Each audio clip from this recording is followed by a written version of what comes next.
I'm here on Long Canyon Trail in the Trinity Alps, doing a 2-night solo backpacking trip. After my last trip in the Trinity Alps, I really liked this area. It's awesome because you can kind of go wherever, being a wilderness area, and don't have to worry about permits and regulation. One thing I'm doing completely differently on this trip, and it's going to be a completely different vibe to the video, I think, and to the trip, is I'm going real lightweight. Last trip had like 8 pounds of camera stuff. I tried to do like a real filmic, cool video, which I think turned out well and audience has received quite well. My goal with this trip is to try to put in some distance and then summit a couple of small peaks that are in the area. I'm doing the 4 Lakes Loop, which is out and back with kind of, it's like a lollipop. So you go out and do a circle and then come back the same trail. And there's a couple of peaks in the area, so it should be fun to try to hit those up.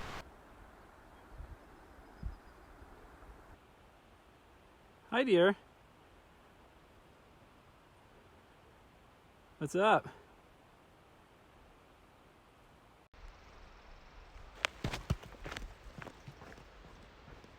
Been climbing now for about 2 hours and starting to finally level out.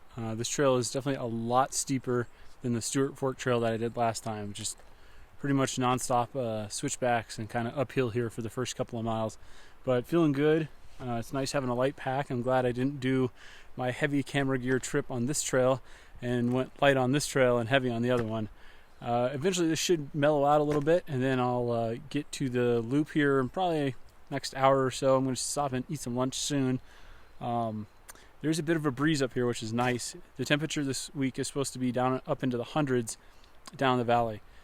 So I'm up in altitude, so hopefully it doesn't get above 90, but it's still going to be quite toasty.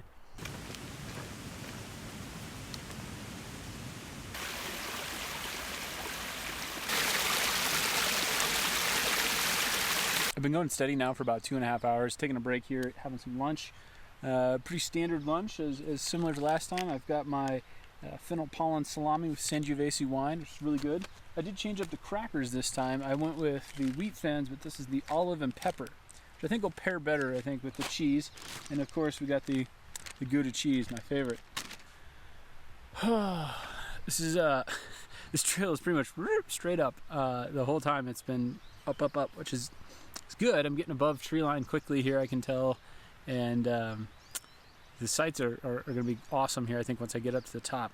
But a little bit sweaty. Got to really keep up on the water. I've been kind of timing myself on my watch to make sure I'm doing at least 1 liter per hour, just so I don't get too funky. I typically don't like high heat that much, and this is definitely going to be a high heat type of thing. Here we go. Let's test this out, see how it works. Very good. I think I like the olive oil and pepper better than the tomato basil crackers I had last time. Making my way up, there's a super nice meadow here. Nice flowing grass, a bunch of wildflowers. It's much cooler up here, thank goodness. I was hoping it wasn't going to be blazing hot the whole day, and it doesn't seem like it's going to be. Lots and lots of up.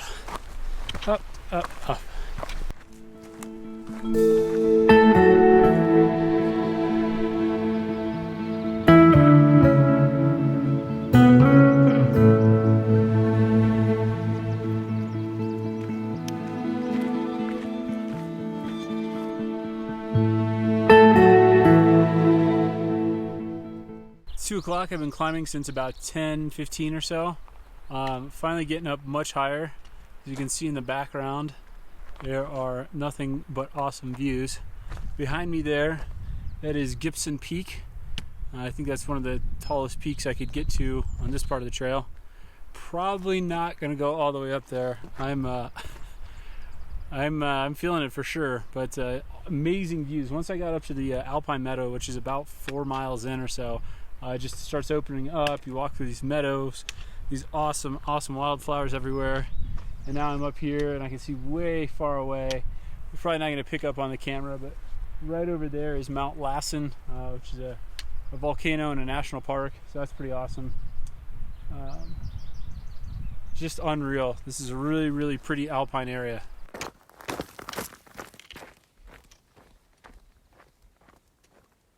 Here's a little glimpse at the trail, give you an idea. As you can see it's a bunch of switchbacks, nice little meadow there, more switchbacks, and it comes up all the way here. And then I'm almost at the top of the pass. Should be just up and over that ridge.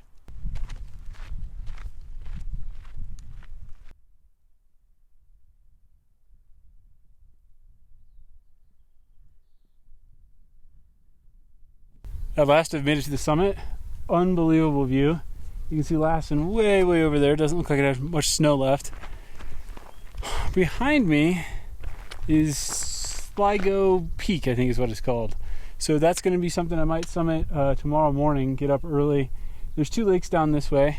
I'm going to go check both of them out and see where I want to camp this evening. Not a cloud, well I guess there's a few clouds in the sky, but not a cloud in the sky. Super awesome, great weather for this today. A little bit of a breeze. Whew. That was a haul. That was an uphill. That was a no joke, continuous climb. I started at 10:15. Right now it's a little before 3. So it took quite a while. I wasn't going super fast. I was trying to take some video and take it easy. I didn't want to burn myself out here on the first day, but yeah, still it was a challenging climb.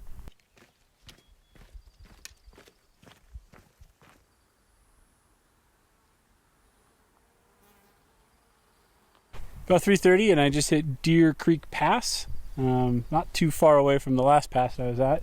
There's a nice lake down there. Doesn't look like anyone's camped out and there's plenty of spots to be at. So I'll either crash when I get down there or I might keep heading back up this. That's actually Sligo Peak up there. That looks pretty easy approach once you do all those switchbacks to actually get to the top. So I'm definitely going to do that in the morning. But then there's a few more lakes it loops around, does a circuit, comes back this way. We'll see how I feel when I get down there. I decided to go towards Summit Lake, and now I'm crossing the first little snow field of the trip. I think I'm going to put a snowball under my hat, have it melt down my head. Feels great. I've done it in the past. Phenomenal views here. Whoa, buddy, that UV.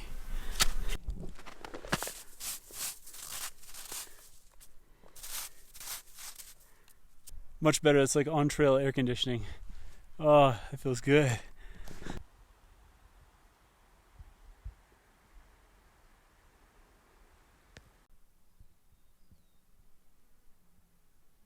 Made it to camp here at Summit Lake. I started at about 10:15 or so at the trailhead and got here a little after 4 o'clock. Took like maybe one 20-minute break and a few short ones. So that gives you an idea of approximately how long it takes to get here. Awesome trail on the way in. The first 3 miles are just kind of in the woods and kind of boring, but man, as soon as you hit the first meadow, all the sights from there is just awesome. And I'm expecting tomorrow will be probably just as cool. I've got the solo mid set up behind me. There's a couple other groups here and they have all the decent spots, so I get the little tiny slopey, rooty, bad site, but that's okay. I kind of wanted to see if I could pitch it in that little kind of confined area and position it so that I could still get inside. I'm doing something different this time. I used the inner mesh nest last time, which I liked. The only problem with it is it doesn't compress very well. Dyneema DCF doesn't compress very well. So I was really trying to go lightweight, small as I could on the pack. So I went with my bivy, my ultralight Katabatic Gear bivy. I have a review on it from several years ago.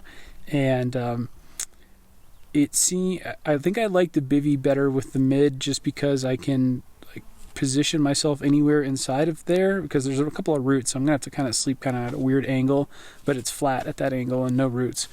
So I think I like the bivy. It's a titch warmer too. You feel a little bit more secure, I guess, in it. It's a bit claustrophobic probably for most people because it's essentially a body bag with a mesh net over your head.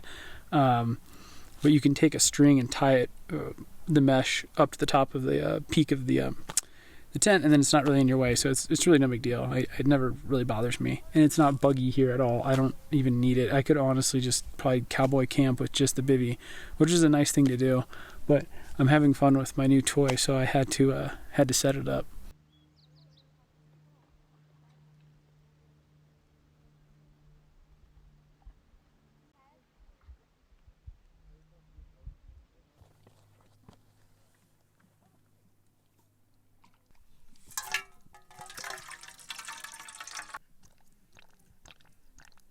Been chilling for the last 2 hours, just trying to get some water in me, take a nap. It was good.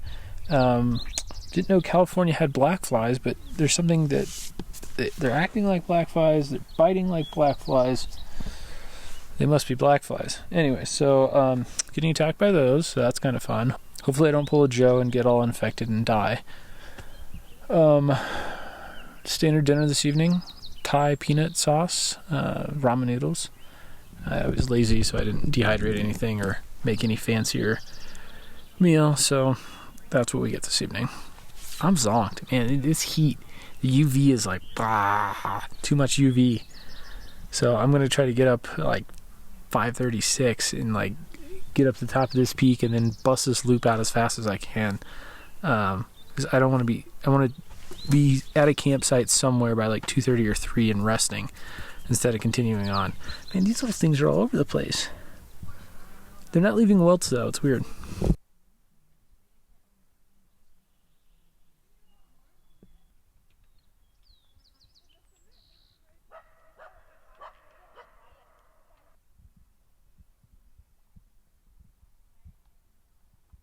Well, I had dinner and now I'm sitting here watching the sunset over the mountains, which is quite gorgeous. The lake has turned to complete glass and there's just this awesome reflection of the mountains.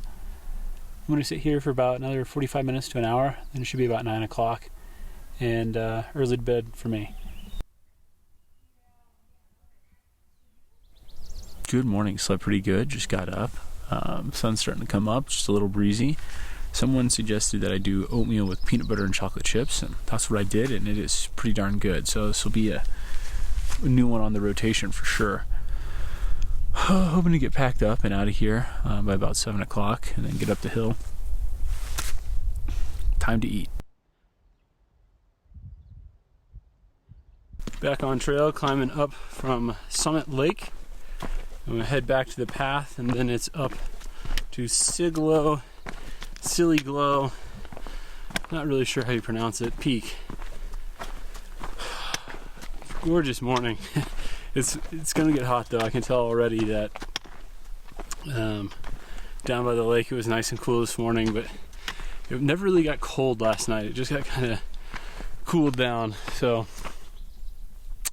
I guess that's what you expect when you go hiking in the middle of summer. Made it to the top of the peak. Awesome view up here. You can see Mount Shasta way in the background. The mountains just kind of go on and on and on. So really happy I made it up here. It only took like 20 minutes from the trailhead, the pass up here. So if you want to make a little side trip and you're doing this loop, it doesn't take terribly long. Might actually take longer going back down just because it's kind of a scree field and a little bit sandy and stuff. But yeah, this is quite the view here. I'm back on the main trail now. I came down from the peak. Round trip took me about 40 minutes or so, and I spent 5-10 minutes up there. So gives you an idea if you are wanting to do this loop. There is a kind of a bit of a trail that's right off the pass that you come off right before you come to Summit, and I'm going clockwise. This is the way I'm going. So next lake is I'm headed this way down the trail towards Diamond Lake. Check that one out. Then there's 2 more small ones on this loop.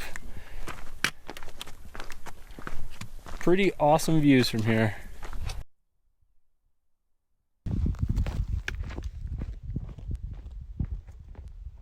There's Sligo Peak or whatever it's called. And I came around this way. Now I'm coming down and you can see so many switchbacks down to Diamond Lake. The trail goes up this valley, around the other side of this peak right here, and then comes back up the same way I came in.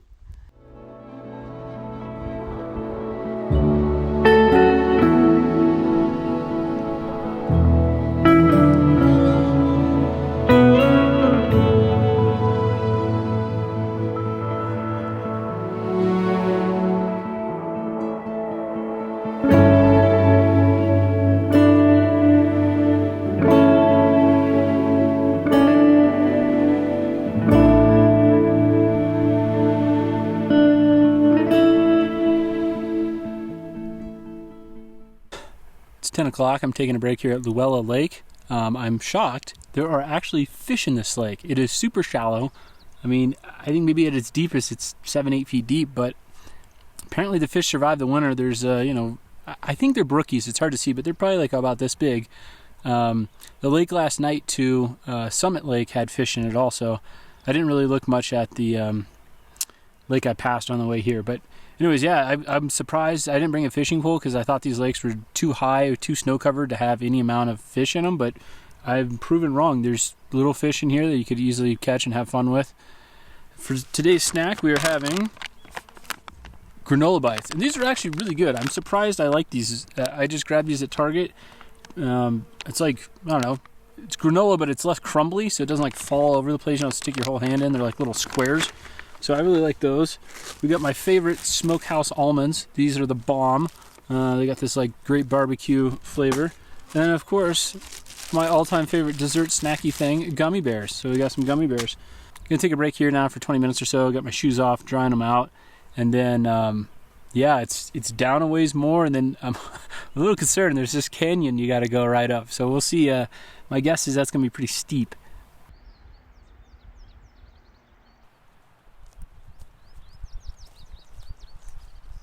I've come down from the lake, and now I'm in this nice open grassy field, a meadow, and about ready to start the slog back up to the pass, which I think is going to be lots of fun. Kind of hard to believe, but 4 hours ago I was way up there. Now I'm climbing out of the valley, almost up to the next lake.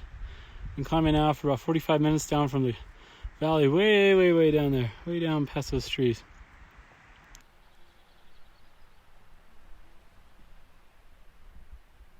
It's noon and I've made it to Deer Lake. There's a couple of campsites here, but not the best. This is a pretty exposed lake. There's like one good tree for shade and I'm under it. There are fish in here. I did just see a couple of little trout. Again, not real big, but they're here. So that means, like, I think every lake I've been at, I've seen some fish. So if I do this loop again or come back and do a combination, I'm definitely bringing a fishing pole because, yeah, I just saw two of them jump. So yeah, fish are active around here, so that's pretty cool. I don't know what I want to do the rest of the day. It's only noon. I'm not going to head back to the car. I mean, I could do it, but why? It'd just be a huge, like, you know, huge day, and it's a ton of downhill. So I'm going to try to position myself in a good spot so that I can get out in the morning and get home late in the afternoon. But yeah, just going to chill and relax the rest of today. As you can see, I got pretty sweaty. Some of that's from my little snow cone hat thing, but yeah, coming up to Deer Lake from the valley down that way was, woof, that was a good climb for about 45-50 minutes. It just pretty straight up. So I'm sitting here having my remaining few gummy bears, relaxing, when all of a sudden I hear this boom splash noise. It was very loud, and I look over and a bird had gone into the water. I think it was the osprey, just like I saw on my last trip here. And coming up the valley, I couldn't see the nest, but it sounded like some very, very noisy, hungry birds of some kind. So I wouldn't be surprised if this osprey, I can see it on this little tree over here. I wouldn't be surprised if it's out here trying to hunt, and then its nest is down that way just a bit. Just about at the top of Deer Creek Pass here. I'm going to head off trail up to my left a little bit and head towards Gibson Peak. I think it's the tallest trail or tallest peak in this general region. I'm going to see if I can get to the top. Up to the peak here. Awesome view. Summit Lake that I camped at is right on the backside of that mountain there. Yeah, I came up from that lake about 35-40 minutes ago. Came right up here, and I'm kind of making up my own trail as I go. You can see forever up here right now. I don't think I can get to the peak because that looks like legit rock climbing. I'm gonna get to like the little small peak of this mountain. It's 150 right now. I just made it up from the Deer Creek Pass, and I'm really high up now. Over there is Barrett's Peak. I don't think I'm gonna go for that. That looks like a ton of work to get over there. But in the background also you can see Mount Shasta way over there. Best view I've had today. And I can see most of the track that I've done just today, really. So I've covered quite a bit of ground. I feel really good about myself. Glad I came up here and summited this peak. Way in the distance over there, I can see where I camped out 3-4 weeks ago when I did the Stewart Fork trail. Pretty crazy you can see that far. Oh wow, I can see the Central Valley too. Holy cow.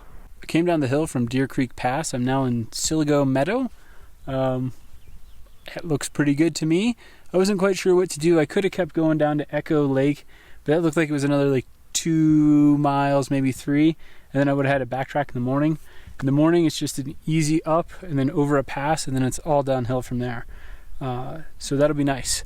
Every lake that I've been around today has been super mosquito-y and a lot of bugs, and just sitting here for the last 10 minutes, it seems like the flying insects are not nearly as bad in this meadow. So that's one of the reasons I didn't want to stay at a lake tonight. Awesome view of the mountains here. I think this is Barrett's Peak here. I'll have to see what that one is over there. The most important thing about this site, though, is that there's trees and there's shade and it's flat. The water is a little scarce, but there's a small stream out there that I'm able to get at least the whole water bottle in. So this will be a great spot for tonight. I'm going to sit back, relax, clean up my legs, which are absolutely filthy after today's off-trail adventures in the dirt and mud. After taking a nap, I'm going to collect my thoughts and think about some gear I used on this trip that I really liked and some I didn't. Let's talk about gear for a minute and a couple of things I really liked this trip. Number one is the shoes.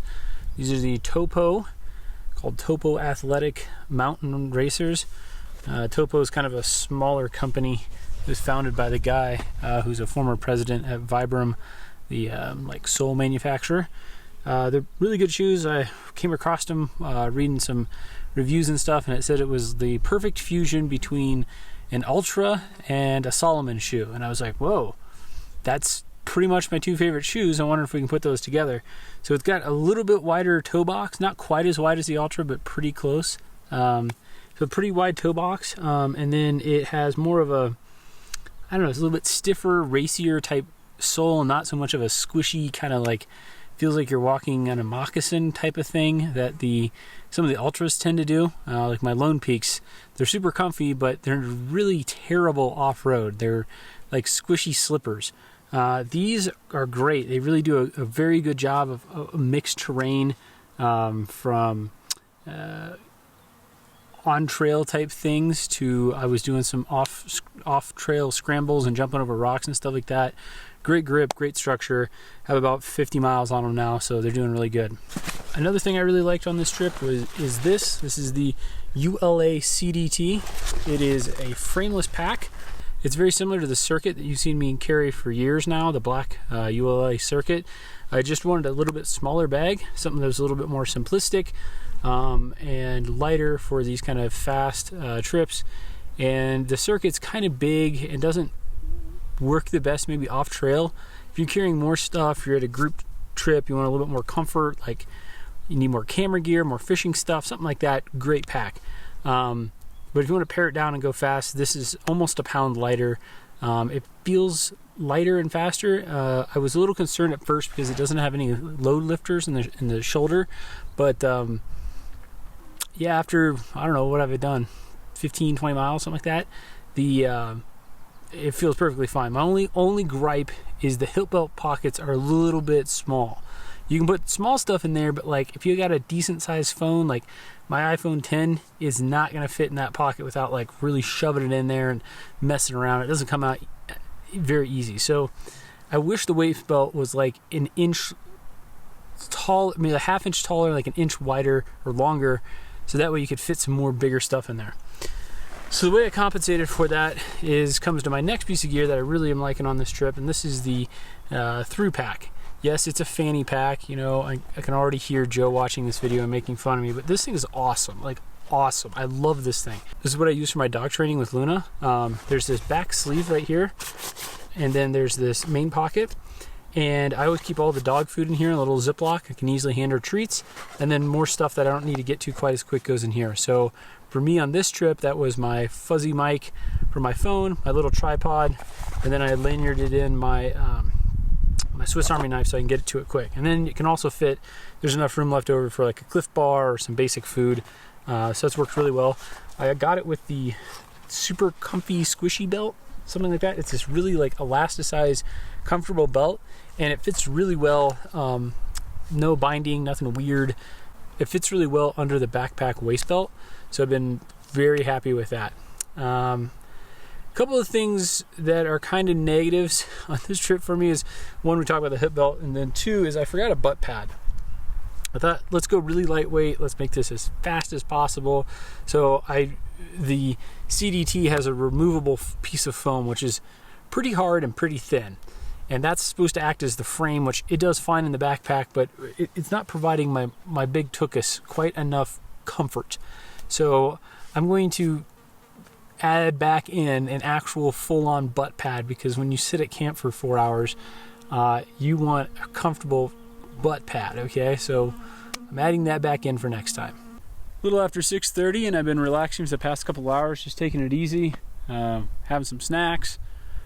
Awesome view here, looking out onto a meadow with mountains in the background. Quick tour around camp. I found the perfect backrest rock, and this can be my little camp kitchen. And then I've got the foam pad from the back of my backpack, the internal kind of frame. Over here I set up the Mountain Laurel Designs Solo Mid XL. This has been my tent of choice for the past couple of trips I've done. It's lightweight, sturdy, and I'm getting better and better at setting it up. It does require tension to set up, so you got to kind of figure out how best to pitch it and how long the pole is. That affects some different things.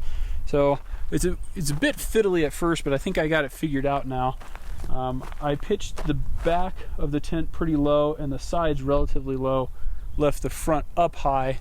I did that because the wind's kind of coming from two directions, one up and over that pass, and then two, there's a valley this way and the wind's blowing.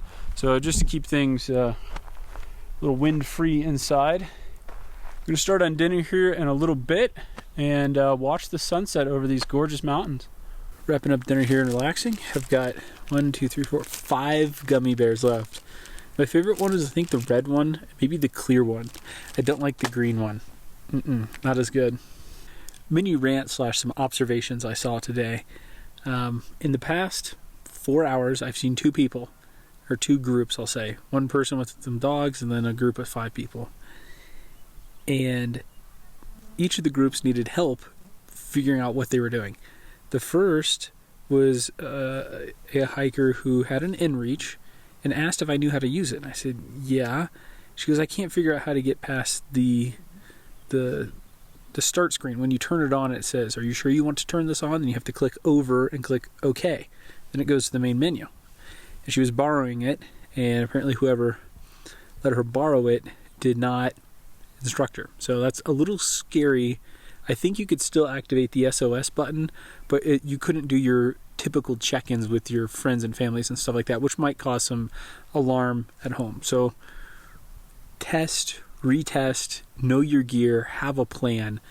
Like I can't stress that enough. Like that's scary. You know, I do that kind of to the nth degree because I'm going solo.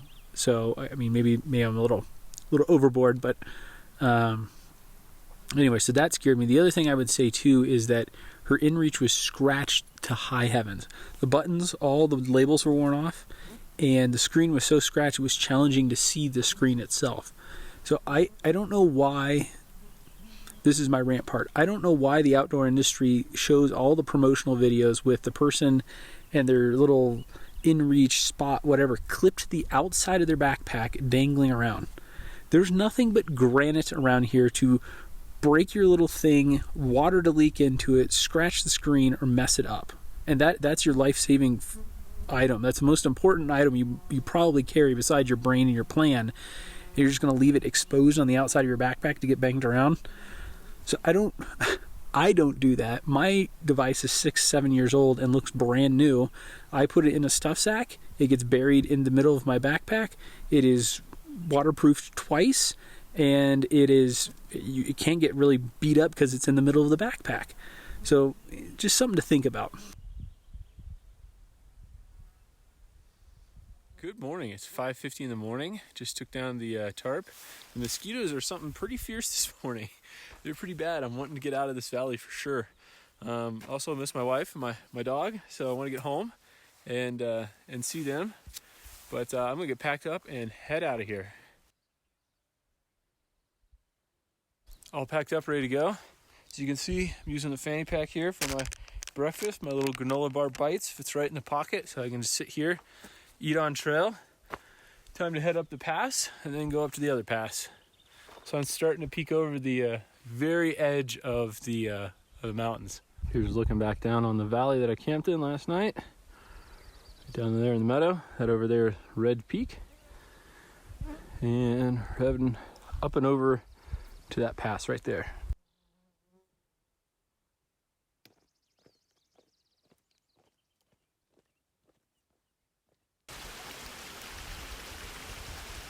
Made it back to the car. It took about 3 hours, a little bit over. So definitely I was way quicker coming back down than I was up. It took me about 5.5 hours to go up. Awesome trail. Some great views. Really liked the loop. If I was going to do one thing different next time, I would have brought my fishing pole and try to catch some of those trout. And I let in 3 mosquitoes. Hope you enjoyed the video. Thanks for watching.